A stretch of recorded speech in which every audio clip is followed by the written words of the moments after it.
나무에게 배운 인생의 교훈. 안녕하세요. 레오의 책 읽는 밤입니다.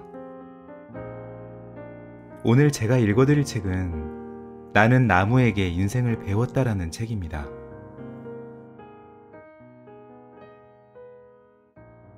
이 책의 저자는 30년 경력의 나무 의사라고 해요. 30년 동안 아픈 나무들을 돌보면서 나무도 치료해 주었지만 자신도 치료받고 나무에게서 여러 인생의 교훈들을 얻을 수 있었다고 하는데요. 어떤 인생의 교훈을 얻을 수 있는지 같이 한번 읽어보도록 하겠습니다.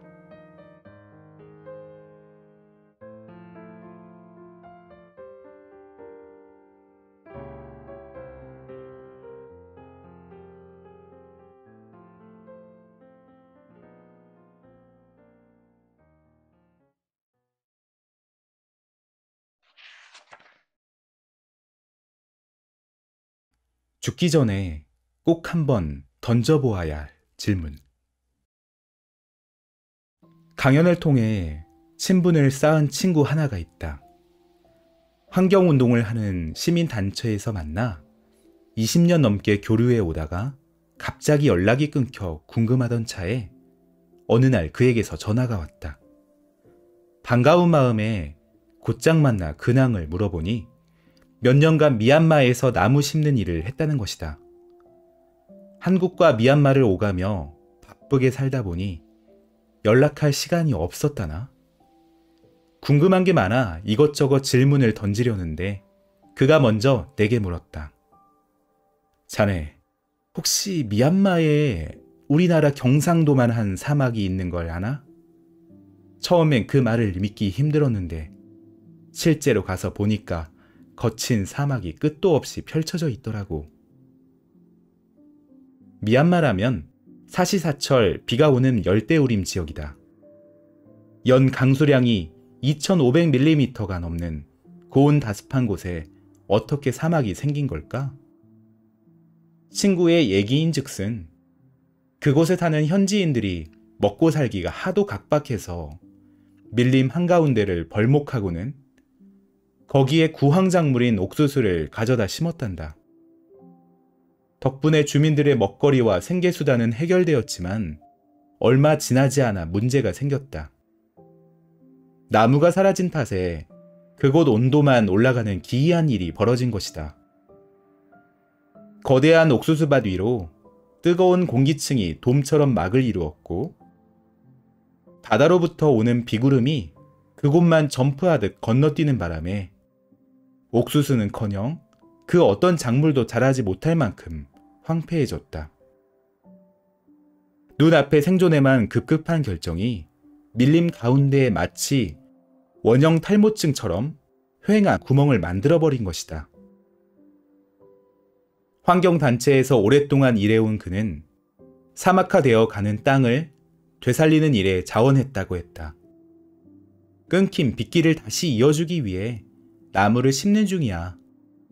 무더기로 베어낸 나무가 수천만 그루나 되니 회복이 더디긴 해도 사막으로 변해버린 숲이 조금씩 예전 모습을 되찾아가는 걸 보고 있으면 그저 감사할 따름이야. 결국 사람들이 죽인 나무들로부터 다시 도움을 받는 셈이지.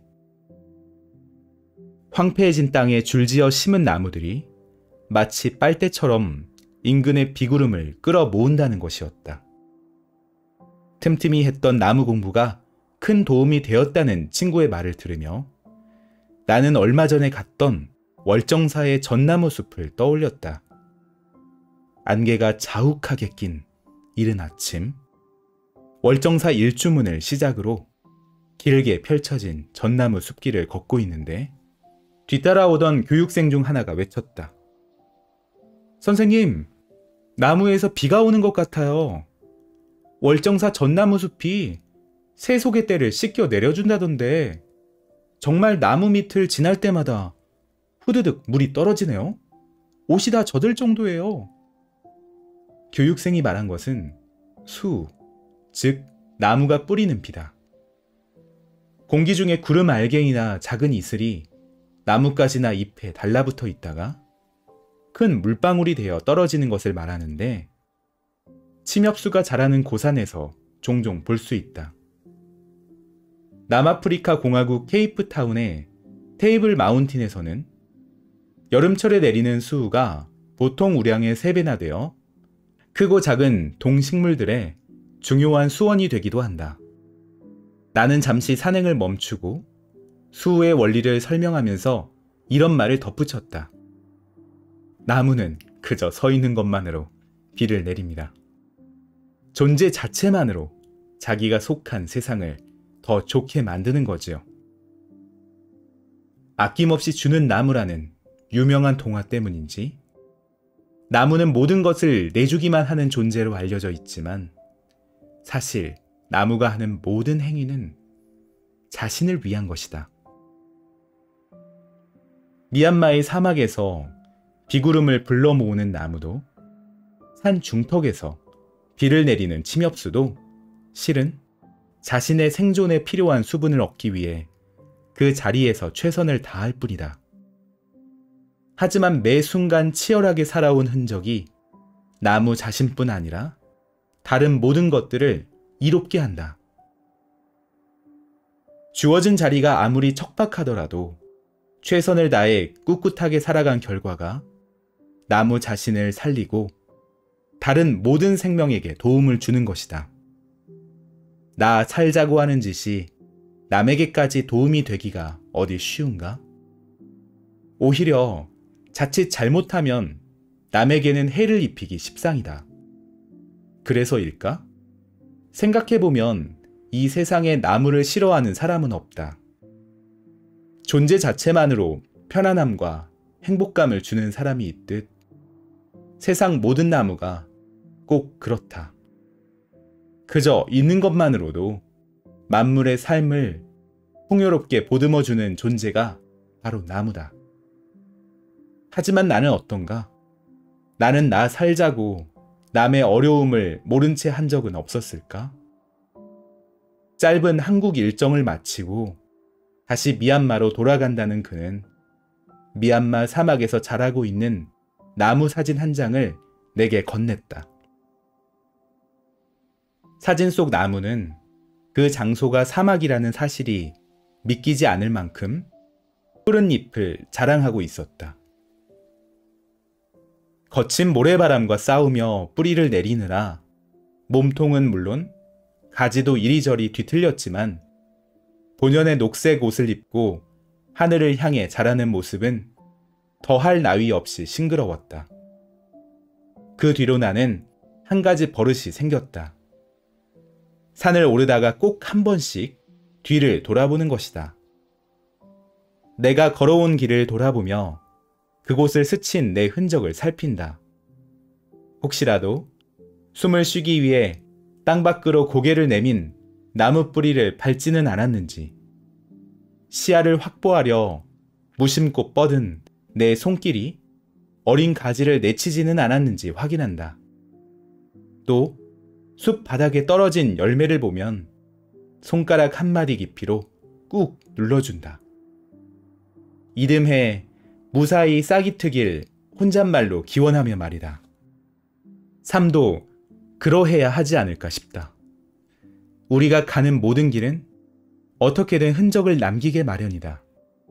이왕 남길 흔적, 이 세상을 조금이라도 나아지게 만들고 나와 함께해서 좋았다는 사람이 한 명이라도 늘어나면 얼마나 보람될까? 그래서 나는 나무처럼 사는 것이 삶의 목표다. 그러한 제목으로 책을 낸 후 후회도 많이 했다.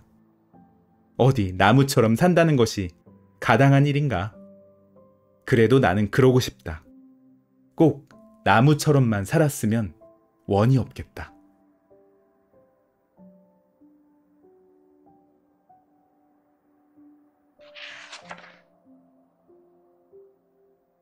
나이테에서 배우는 기록을 하는 삶에 대하여. 나는 아픈 나무들을 보살피기 위해 전국 방방곡곡을 누비고 다녔다. 그러던 어느 날 가깝게 지내던 후배가 찾아왔다. 나무에 대해 궁금한 것이 있으면 득달같이 달려오던 친구였기에 이번엔 또 뭘 물어보려나 했는데 대뜸 하는 말이 이랬다. 형님, 수목보호기술자라는 자격증 제도가 생겼다는데 혹시 아세요? 자격증이라니 이게 무슨 얘긴가? 갑자기 아찔했다. 내가 살려낸 나무가 얼마나 많든 결국 나는 무면허로 나무들을 돌봐온 셈이었다. 내가 나무 관리 회사를 차렸을 당시만 해도 꼭 갖춰야 하는 자격증 같은 건 없었고 그간 되살린 나무가 부지기수이니 떳떳하지 않을 이유는 없었다. 하지만 앞으로는 행여 돌팔이라는 소리를 듣지 않으려면 자격증을 따는 수밖에 없었다. 시험 제도가 도입된 지 얼마 안 됐다는 사실이 다행이라면 다행이었다. 그런데 시험을 보려고 신청하려는 찰나 뜻하지 않은 문제에 부딪혔다. 합격은 차후 문제고 나는 시험에 응시할 자격 요건을 갖추지 못한 상태였던 것이다. 시험 응시자는 우선 해당 분야를 전공한 학사 이상의 학력이어야 했다. 중학교 졸업이 마지막인 내게 대학 졸업장이 있을 리 만무하지 않은가? 온몸에 힘이 풀리는 느낌이었다. 10대 시절에 배운 원예 기술을 시작으로 그간 발품을 팔며 쌓은 지식이 누구 못지않다고 자부해 왔는데 시험에 응시조차 할 수 없는 상황을 맞이하다니 참 씁쓸했다. 하지만 그대로 포기할 수는 없었다.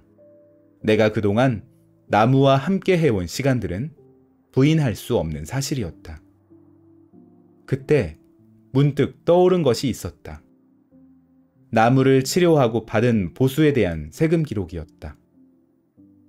나무 의사로 살겠다고 마음먹은 뒤 나는 가장 먼저 상호를 등록하고 세무서에 사업자 등록을 했다. 그리고 나무를 치료하고 얻은 소득에 대해 단 한 번도 신고를 거르지 않았다. 집안 형편이 좋지도 않으면서 꼬박꼬박 소득 신고를 하는 내게 누군가가 물었다. 남들은 어떻게든 덜 내려고 하는 세금을 왜 굳이 찾아가면서까지 내려고 하세요? 그런다고 누가 알아주는 것도 아닌데. 하지만 나는 액수가 아무리 적더라도 씀씀이는 투명해야 한다고 생각했다. 그렇게 나무를 치료하고 받은 보수가 빼곡히 정리된 기록들은 나무를 향한 내 마음과 노력이 담긴 일기와도 같았다. 어쩌면 나는 고통받는 나무들과 함께한 때를 기록함으로써 내 흔적을 남기고 싶었던 건지도 모른다. 그렇게 나는 나무와 함께하는 매 순간마다 나를 기록했고 그 기록들은 내 성장 과정을 말없이 지켜봐 주었다. 또 그것은 나로 하여금 더 열심히 나무를 돌보게 하는 원동력이 되어주기도 했다. 아마도 아픈 나무들이 아직 많이 있으니 더 열심히 일하라는 하늘의 계시였던 것 같다. 응시자 중에 학력 미달인 사람도 드물겠지만 나만큼 오랜 현장 경력을 쌓은 사람 또한 거의 없을 터. 세무서에서 넘겨받은 납부 기록들은 현장 경력을 증명하는 것은 물론 학력 조건도 대신해 주었다. 그렇게 무사히 신청을 마친 나는 시험을 응시한 그해 산림기사에 이어 수목보호기술자, 천연기념물을 다루는 문화재 수리기술자까지 나무를 돌보는데 필요한 자격증을 모두 취득했다. 당연한 이야기지만 대부분의 나무에는 나이테가 있다. 지금은 죽고 없지만 서울 통이동에는 천연기념물로 지정된 백송이 살고 있었다. 높이 16m에 수령이 약 600년쯤 되는 백송은 어느 날 강풍을 동반한 폭우에 그만 쓰러지고 말았다. 그런데 죽은 백송을 조사하는 과정에서 놀라운 사실이 드러났다. 일제 강점기인 1919년부터 1945년까지의 나이테 간격이 거의 변동이 없을 만큼 좁고 짙었던 것이다. 사람들만큼이나 나무 또한 스트레스를 받았다는 얘기다. 전설처럼 회자되는 이야기지만 실제로 나무는 성장하는 동안 어떻게 살았는지를 마치 자서전처럼 나이테에 고스란히 남긴다. 나이테가 간격이 넓고 연한 색이면 당시 환경이 풍족했다는 뜻이고, 반대로 나이테 간격이 좁고 색이 짙으면 그만큼 열악한 환경에서 시련을 겪었다는 뜻이다. 또한 세포 분열이 활발하게 이루어지는 봄에는 나이테에 밝은 자국이 남지만 봄 이후에는 더디게 자라기 때문에 어두운 자국이 남는다. 기후 조건이나 영양 상태가 안 좋으면 나이테의 간격이 좁아진다. 그만큼 생존을 위해 치열한 사투를 치렀다는 증거인 셈이다. 그런 의미에서 나이테는 나무의 지난 삶에 대한 성장 일기라고 할 수 있다. 한때 나는 쓰러진 나무의 밑동을 얇게 켜 레코드 음반처럼 소리를 들을 수 있다면 좋겠다는 상상을 했다. 그 먼 옛날의 바람 소리와 새소리, 인간이 일으킨 전쟁의 소리, 나무 앞에서 간절히 전하는 누군가의 기도 소리, 그렇게 매 순간이 나이테에 기록되어 그 주위에서 발생한 모든 소리를 들을 수 있다면 그것 또한 소중한 역사이지 않을까? 그런 상상 때문인지 나는 오래된 고목에 나이테를 대할 때마다 숙연해진다. 과거의 모든 경험을 온전히 간직한 채 뚜벅뚜벅 나아가는 의연함이 나를 고개 숙이게 만드는 것이다. 나무가 지난 날을 고스란히 새긴 채 죽을 때까지 푸르게 살아가듯 사람 역시 살면서 몸으로 겪어낸 모든 경험을 아름다운 흔적으로 되살릴 수 있다면 얼마나 좋을까? 어떤 경험이든 그것들이 쌓여 오늘의 내가 되었다. 그렇게 생각해보면 그 어떤 날도 의미 없는 날은 없었다. 한 걸음 내딛고 한마디 말하는데도 조금은 신중해지는 이유다. 너나 할 것 없이 어제의 것은 잊고 한시라도 빨리 내일을 준비해야 한다고 말한다. 세상은 빠르게 변화하는데 언제까지 아무런 쓸모없는 과거를 붙들고 있을 거냐고 다그치기도 한다. 그래서일까? 많은 사람이 자신의 지난 역사를 외면한 채 오늘을 살아간다. 하지만 그 어떤 모습으로든 지나온 과거는 내 몸과 마음에, 그리고 지금 이 순간과 다가올 내일에 각인되게 마련이다. 지친 하루를 마감하고 잠자리에 들 때 한 번쯤 생각해 보는 건 어떨까? 오늘 하루 내 삶은 어떠했는지. 나는 과연 인생이라는 나이테에 어떤 기록을 남겼는지 말이다. 나이테에는 나무의 성장 기록이 담겨 있다. 사람에게도 나무처럼 과거를 기록하는 시스템이 있었다면 삶도 역사도 많이 달라지지 않았을까?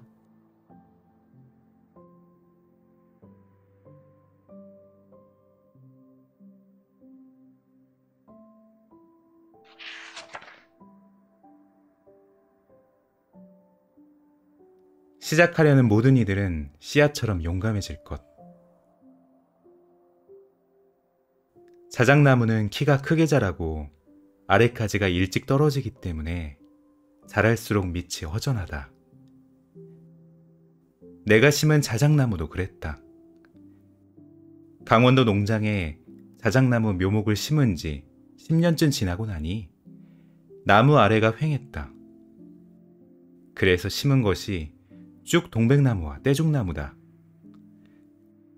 사실 애초에는 두 나무를 한꺼번에 키울 생각이 아니었다. 강화 성모도에 있는 보문사에 들렀다가 인근 숲의 뭉텅이로 여기저기 떨어져 있는 쭉 동백나무 씨앗을 우연히 발견했다. 작은 나무를 찾던 차에 숲이 좋은 선물을 주는구나 싶어 감사한 마음으로 가져다 심었다. 그런데 웬걸? 싹이 나오는 걸 보니 내가 심은 건 쭉 동백나무가 아니라 떼죽나무였다. 한겨울에 씨앗을 주운지라 씨앗만 보고 어미 나무를 자세히 관찰하지 않은 탓이었다. 순간 당황했지만 이것도 인연이라는 생각이 들었다. 떼죽나무의 경우 한 해에 나무 한 그루에서 떨어지는 씨앗은 수천 개에 이르지만 그중 마침내 싹을 틔워 성목으로 자라는 것은 손에 꼽을 정도로 적다. 그런데 우연히 내 눈에 띄어 무사히 싹을 틔웠으니 이게 어디 보통 인연인가? 나는 떼죽나무를 한 식구로 받아들이기로 마음먹었다. 하지만 그렇다고 쭉 동백나무를 포기할 수는 없는 일. 그래서 이듬해 여름에 인근의 쭉 동백나무를 잘 보아두었다가 그 씨앗을 가져다 심었다. 세상에 쓸모없는 피조물은 없다고 다 자란 떼죽나무의 치밀한 잎은 바람막이 역할을 톡톡히 해주고 있고 쭉 동백나무 역시 넓은 잎 아래로 매해 하얀 꽃망울을 터뜨리며 나비와 꿀보를 유혹한다. 볼품없는 씨앗이 저렇게 멋지게 자란다는 사실에 경외감마저 든다. 이른 봄, 겨우내 얼어있던 굳은 땅을 뚫고 세상에 나온 여린 싹은 씨앗이 긴 기다림 끝에 만들어낸 기적이다. 늦여름, 어미 나무에서 떨어진 작은 씨앗은 떨어진 순간부터 자신에게 맞는 토양을 찾기 위해 긴 여행을 떠난다. 운이 좋아 1년 만에 자리를 잡고 싹을 틔우기도 하지만 적당한 환경과 조건을 만나지 못해 딱딱한 껍질 안에서 수십 년을 보내기도 한다. 바람에 날리거나 물에 떠내려가 싹을 틔울 만한 흙에 안착했다 해도 자신에게 꼭 맞는 온도와 수분, 적절한 빛의 배분 등 여러 조건이 맞을 때를 또 기다려야 한다. 긴 인내의 시간을 보내고 이제 됐다 하는 결심이 서면 용기 있게 흙 밖으로 머리를 내민다. 다만 그 결심의 순간이 언제인지는 오직 씨앗 자신만이 안다. 그것은 씨앗 본연의 생리적 선택이자 삶의 방식이다. 우리가 여름에 흔히 먹는 체리는 아무 이상이 없는데도 100년 이상 씨앗으로 남아있기도 한다. 씨앗 안에는 오래도록 씨앗으로 존재하려는 현재 지향성과 껍질을 벗고 나무로 자라려는 미래의 용기가 동시에 존재한다.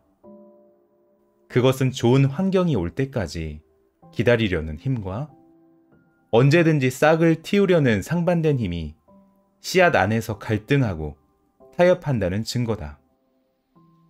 긴 기다림 끝에 싹을 틔우기도 하지만 대부분의 씨앗은 결국 나무가 되지 못하고 그냥 생을 마감한다.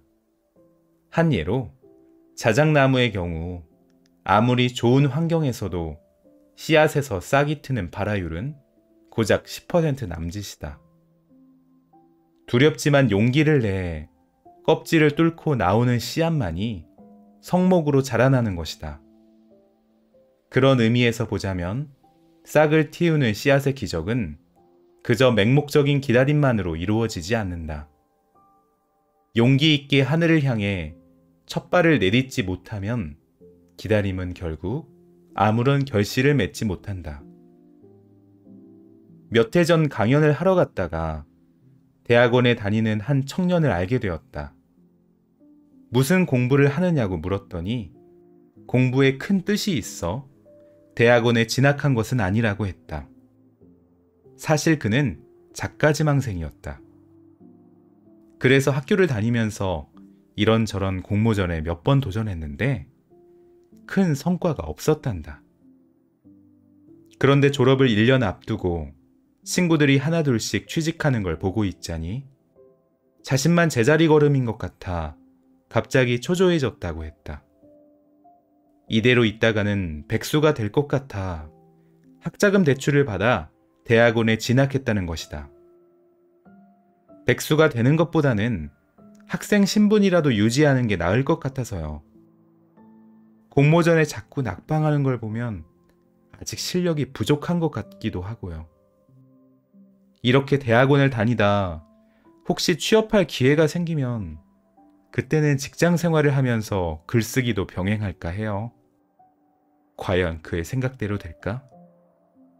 그의 말을 들으며 나는 나무를 돌보는 젊은 친구들을 떠올렸다.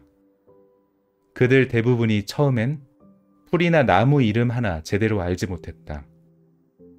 하지만 시작이 반이라고 매일 내 뒤를 따르며 이것저것 물어보고 닥치는 대로 나무들을 접하면서 그들은 하루가 다르게 성장했다. 그렇게 몇 년쯤 지나니 웬만한 나무들은 그 상태가 어떤지를 단박에 알아맞힐 정도가 되었다.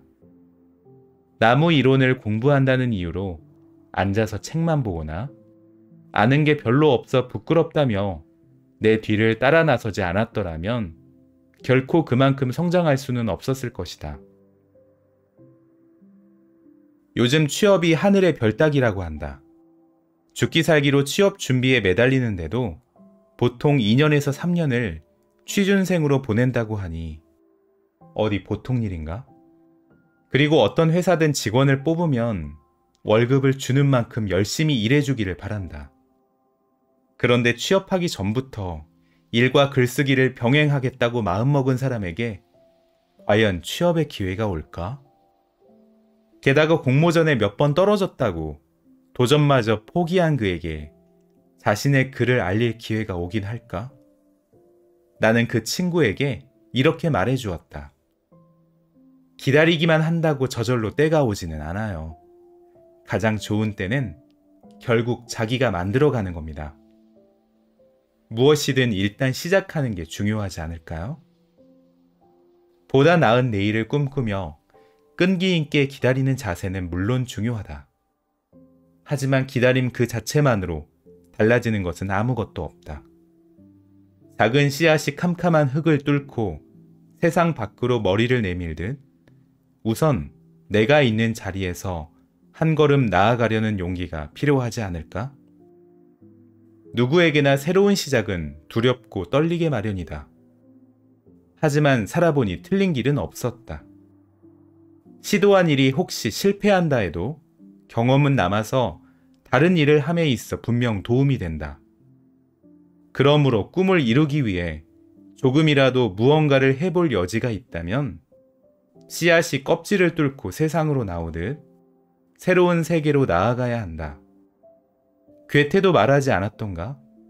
새로운 일을 시작하는 용기 속에 당신의 천재성과 능력과 기적이 모두 숨어 있다고. 세상에 존재하는 어떤 거목도 그 처음은 손톱보다도 작은 씨앗이었음을 잊지 말기를.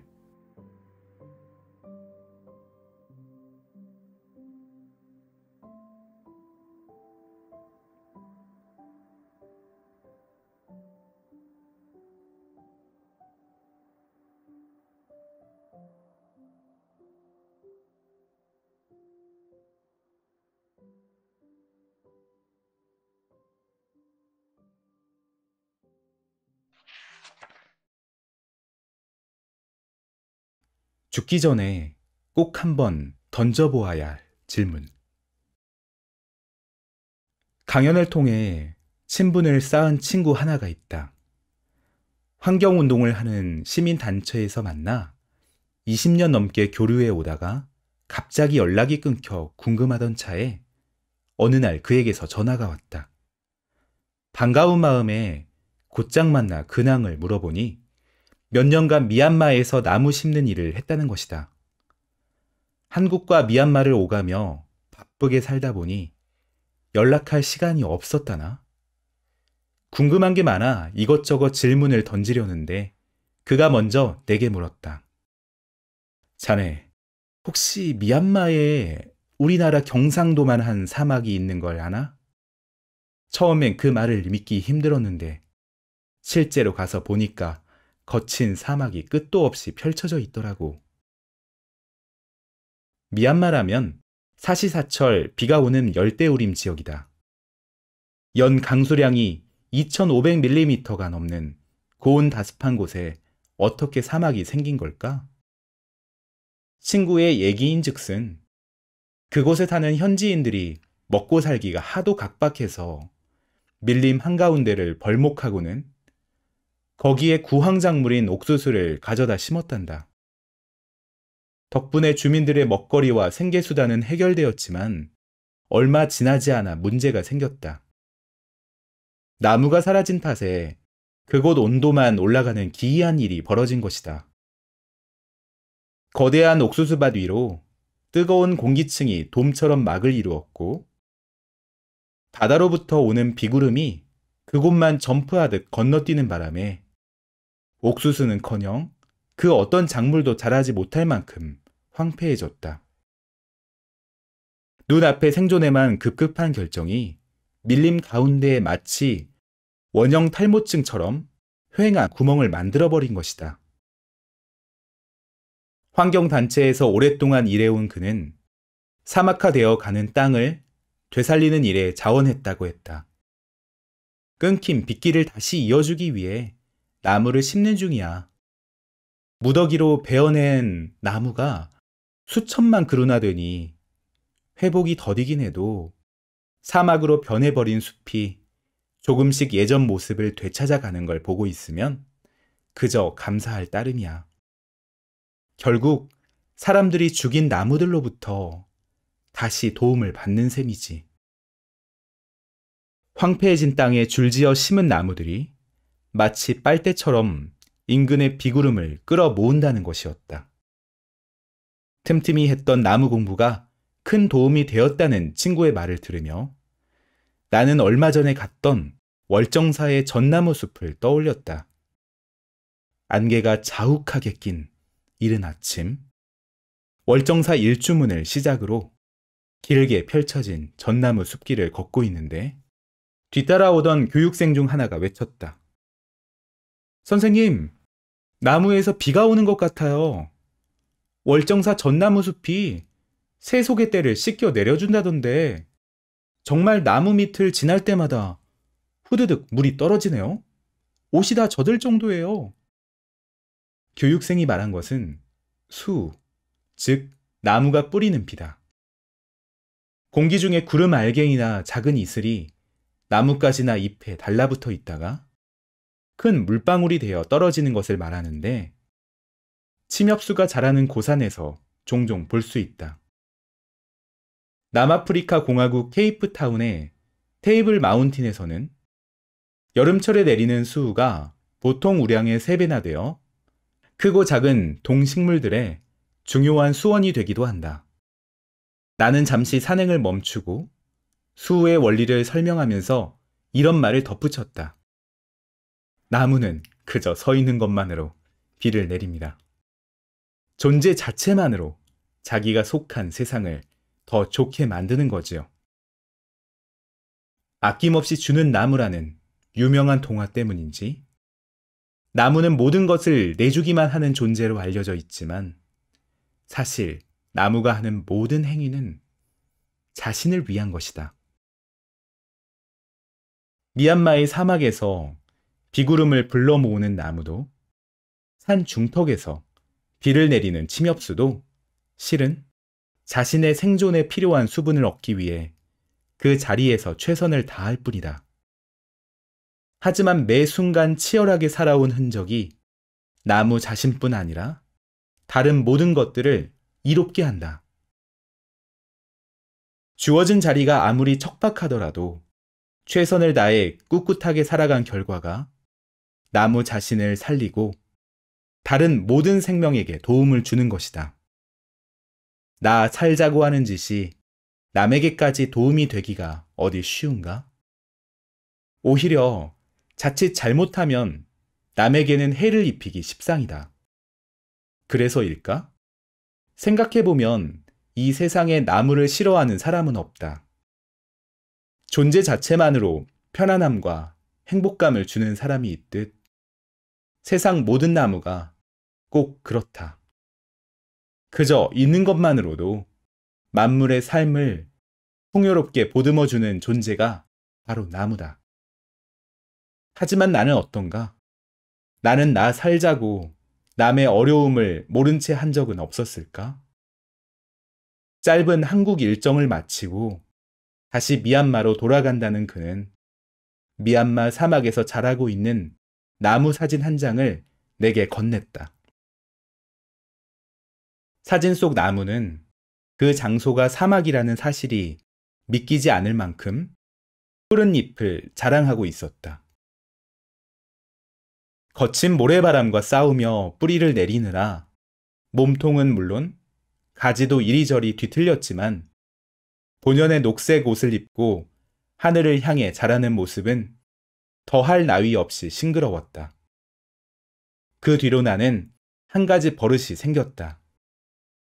산을 오르다가 꼭 한 번씩 뒤를 돌아보는 것이다. 내가 걸어온 길을 돌아보며 그곳을 스친 내 흔적을 살핀다. 혹시라도 숨을 쉬기 위해 땅 밖으로 고개를 내민 나무 뿌리를 밟지는 않았는지, 시야를 확보하려 무심코 뻗은 내 손길이 어린 가지를 내치지는 않았는지 확인한다. 또 숲 바닥에 떨어진 열매를 보면 손가락 한 마디 깊이로 꾹 눌러준다. 이듬해 무사히 싹이 트길 혼잣말로 기원하며 말이다. 삶도 그러해야 하지 않을까 싶다. 우리가 가는 모든 길은 어떻게든 흔적을 남기게 마련이다. 이왕 남길 흔적, 이 세상을 조금이라도 나아지게 만들고 나와 함께해서 좋았다는 사람이 한 명이라도 늘어나면 얼마나 보람될까? 그래서 나는 나무처럼 사는 것이 삶의 목표다. 그러한 제목으로 책을 낸 후 후회도 많이 했다. 어디 나무처럼 산다는 것이 가당한 일인가? 그래도 나는 그러고 싶다. 꼭 나무처럼만 살았으면 원이 없겠다.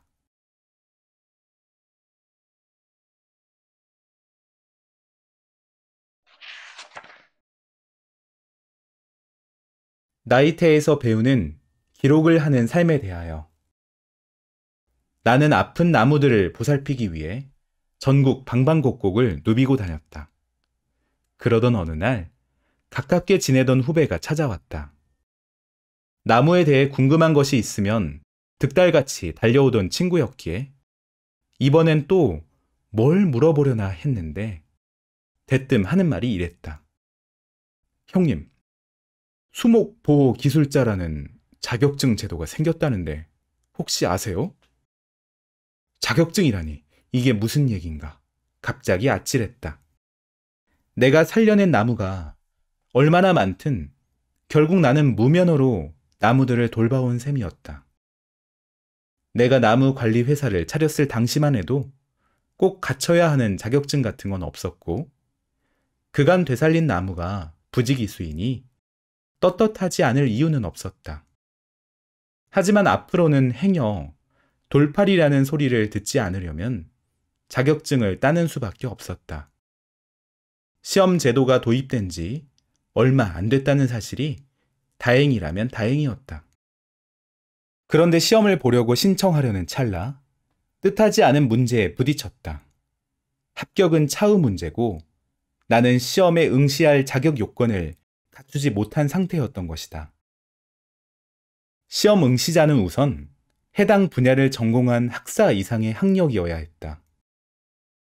중학교 졸업이 마지막인 내게 대학 졸업장이 있을 리 만무하지 않은가? 온몸에 힘이 풀리는 느낌이었다.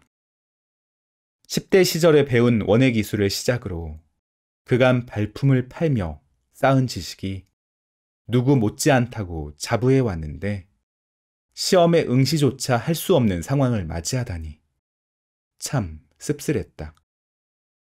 하지만 그대로 포기할 수는 없었다. 내가 그동안 나무와 함께 해온 시간들은 부인할 수 없는 사실이었다. 그때 문득 떠오른 것이 있었다. 나무를 치료하고 받은 보수에 대한 세금 기록이었다.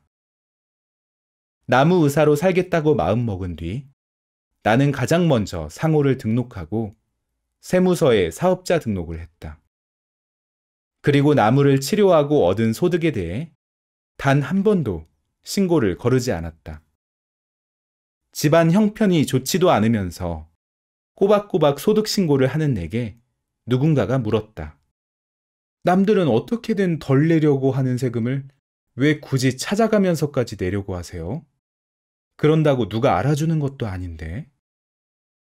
하지만 나는 액수가 아무리 적더라도 씀씀이는 투명해야 한다고 생각했다. 그렇게 나무를 치료하고 받은 보수가 빼곡히 정리된 기록들은 나무를 향한 내 마음과 노력이 담긴 일기와도 같았다. 어쩌면 나는 고통받는 나무들과 함께 한 때를 기록함으로써 내 흔적을 남기고 싶었던 건지도 모른다. 그렇게 나는 나무와 함께하는 매 순간마다 나를 기록했고, 그 기록들은 내 성장 과정을 말없이 지켜봐 주었다. 또 그것은 나로 하여금 더 열심히 나무를 돌보게 하는 원동력이 되어주기도 했다. 아마도 아픈 나무들이 아직 많이 있으니 더 열심히 일하라는 하늘의 계시였던 것 같다.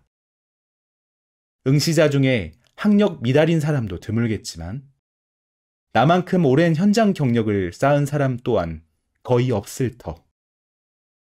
세무서에서 넘겨받은 납부 기록들은 현장 경력을 증명하는 것은 물론 학력 조건도 대신해 주었다.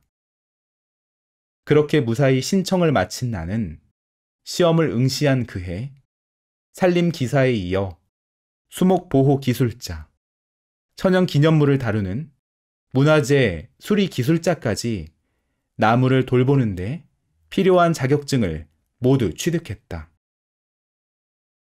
당연한 이야기지만 대부분의 나무에는 나이테가 있다. 지금은 죽고 없지만 서울 통이동에는 천연 기념물로 지정된 백송이 살고 있었다.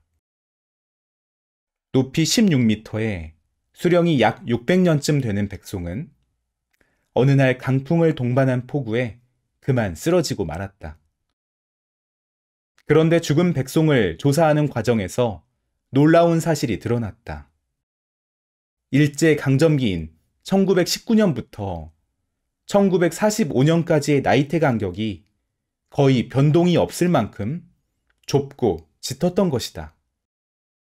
사람들만큼이나 나무 또한 스트레스를 받았다는 얘기다.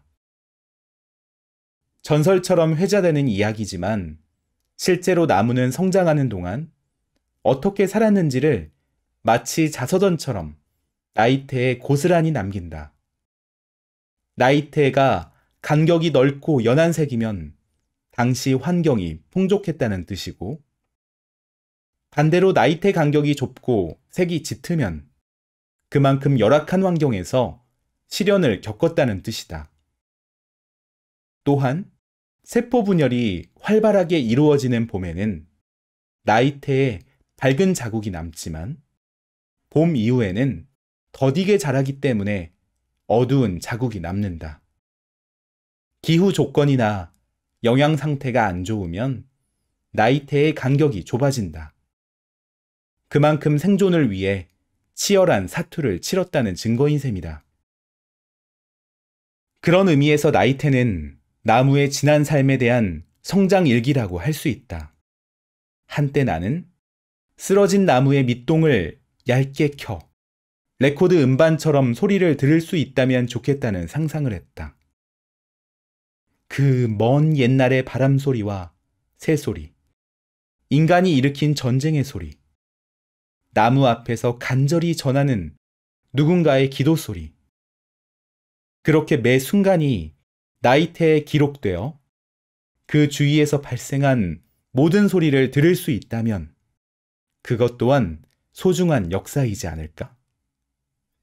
그런 상상 때문인지 나는 오래된 고목에 나이테를 대할 때마다 숙연해진다. 과거의 모든 경험을 온전히 간직한 채 뚜벅뚜벅 나아가는 의연함이 나를 고개 숙이게 만드는 것이다. 나무가 지난 날을 고스란히 새긴 채 죽을 때까지 푸르게 살아가듯 사람 역시 살면서 몸으로 겪어낸 모든 경험을 아름다운 흔적으로 되살릴 수 있다면 얼마나 좋을까? 어떤 경험이든 그것들이 쌓여 오늘의 내가 되었다. 그렇게 생각해보면 그 어떤 날도 의미 없는 날은 없었다. 한 걸음 내딛고 한마디 말하는데도 조금은 신중해지는 이유다. 너나 할 것 없이 어제의 것은 잊고 한시라도 빨리 내일을 준비해야 한다고 말한다. 세상은 빠르게 변화하는데 언제까지 아무런 쓸모없는 과거를 붙들고 있을 거냐고 다그치기도 한다. 그래서일까? 많은 사람이 자신의 지난 역사를 외면한 채 오늘을 살아간다. 하지만 그 어떤 모습으로든 지나온 과거는 내 몸과 마음에, 그리고 지금 이 순간과 다가올 내일에 각인되게 마련이다. 지친 하루를 마감하고 잠자리에 들 때 한 번쯤 생각해 보는 건 어떨까? 오늘 하루 내 삶은 어떠했는지. 나는 과연 인생이라는 나이테에 어떤 기록을 남겼는지 말이다. 나이테에는 나무의 성장 기록이 담겨 있다. 사람에게도 나무처럼 과거를 기록하는 시스템이 있었다면 삶도 역사도 많이 달라지지 않았을까?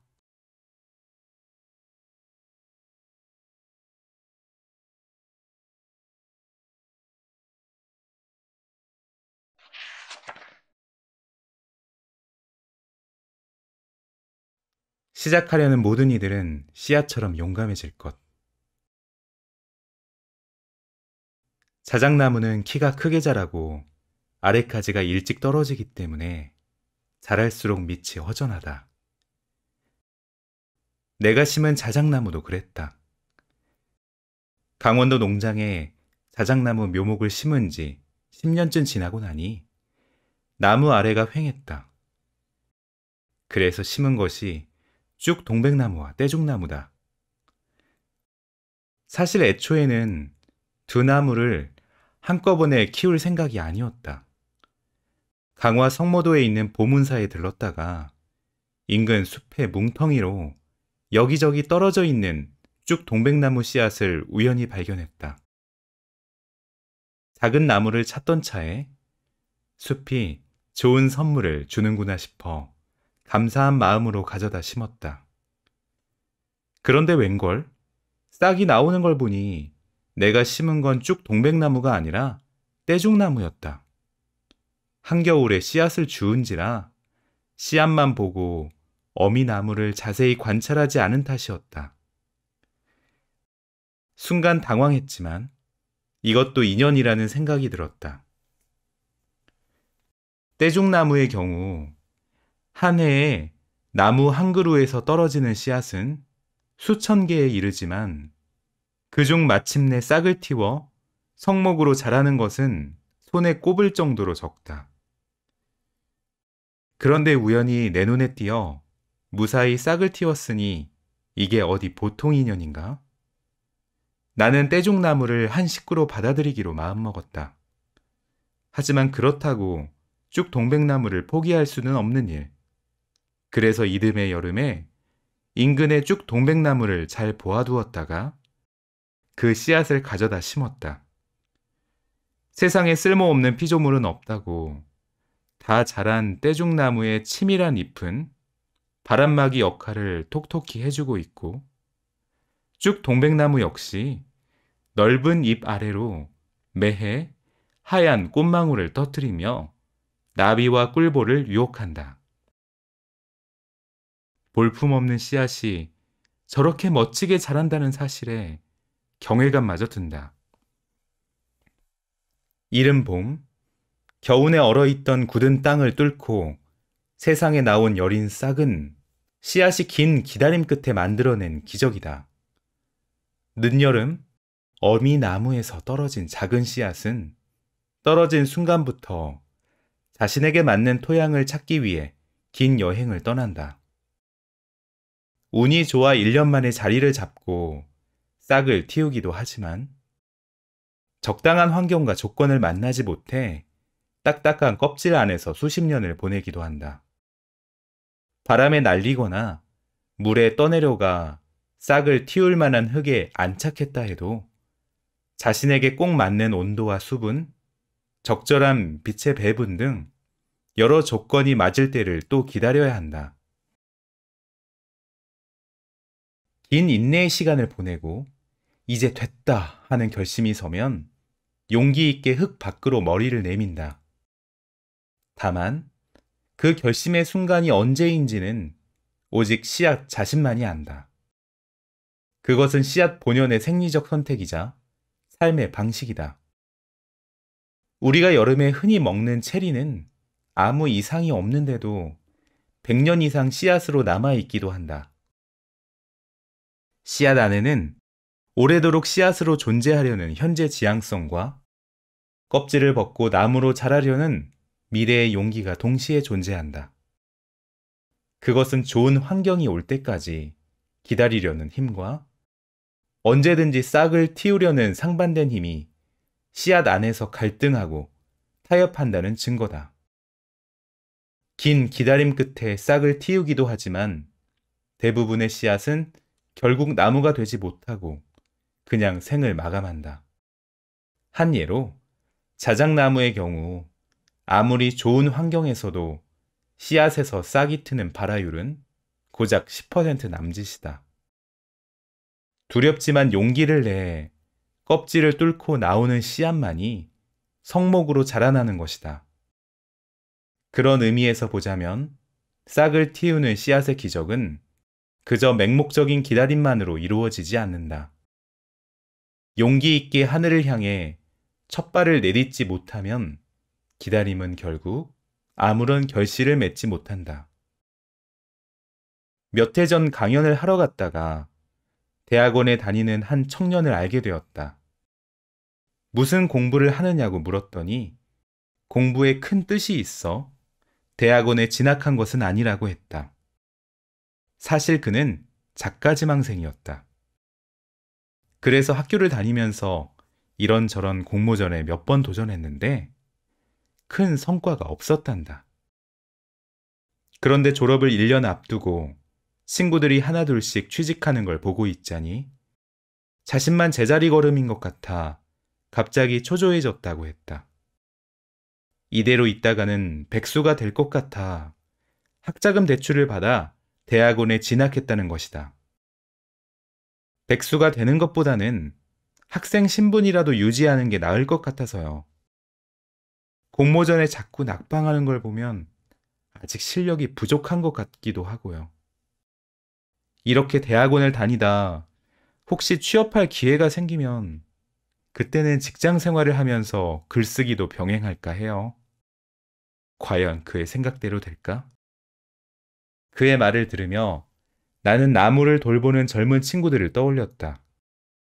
그들 대부분이 처음엔 풀이나 나무 이름 하나 제대로 알지 못했다. 하지만 시작이 반이라고 매일 내 뒤를 따르며 이것저것 물어보고 닥치는 대로 나무들을 접하면서 그들은 하루가 다르게 성장했다. 그렇게 몇 년쯤 지나니 웬만한 나무들은 그 상태가 어떤지를 단박에 알아맞힐 정도가 되었다. 나무 이론을 공부한다는 이유로 앉아서 책만 보거나 아는 게 별로 없어 부끄럽다며 내 뒤를 따라 나서지 않았더라면 결코 그만큼 성장할 수는 없었을 것이다. 요즘 취업이 하늘의 별 따기라고 한다.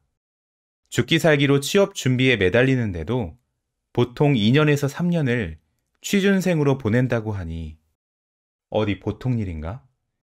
그리고 어떤 회사든 직원을 뽑으면 월급을 주는 만큼 열심히 일해주기를 바란다. 그런데 취업하기 전부터 일과 글쓰기를 병행하겠다고 마음먹은 사람에게 과연 취업의 기회가 올까? 게다가 공모전에 몇 번 떨어졌다고 도전마저 포기한 그에게 자신의 글을 알릴 기회가 오긴 할까? 나는 그 친구에게 이렇게 말해 주었다. 기다리기만 한다고 저절로 때가 오지는 않아요. 가장 좋은 때는 결국 자기가 만들어가는 겁니다. 무엇이든 일단 시작하는 게 중요하지 않을까요? 보다 나은 내일을 꿈꾸며 끈기 있게 기다리는 자세는 물론 중요하다. 하지만 기다림 그 자체만으로 달라지는 것은 아무것도 없다. 작은 씨앗이 캄캄한 흙을 뚫고 세상 밖으로 머리를 내밀듯 우선 내가 있는 자리에서 한 걸음 나아가려는 용기가 필요하지 않을까? 누구에게나 새로운 시작은 두렵고 떨리게 마련이다. 하지만 살아보니 틀린 길은 없었다. 시도한 일이 혹시 실패한다 해도 경험은 남아서 다른 일을 함에 있어 분명 도움이 된다. 그러므로 꿈을 이루기 위해 조금이라도 무언가를 해볼 여지가 있다면 씨앗이 껍질을 뚫고 세상으로 나오듯 새로운 세계로 나아가야 한다. 괴테도 말하지 않았던가? 새로운 일을 시작하는 용기 속에 당신의 천재성과 능력과 기적이 모두 숨어 있다고. 세상에 존재하는 어떤 거목도 그 처음은 손톱보다도 작은 씨앗이었음을 잊지 말기를.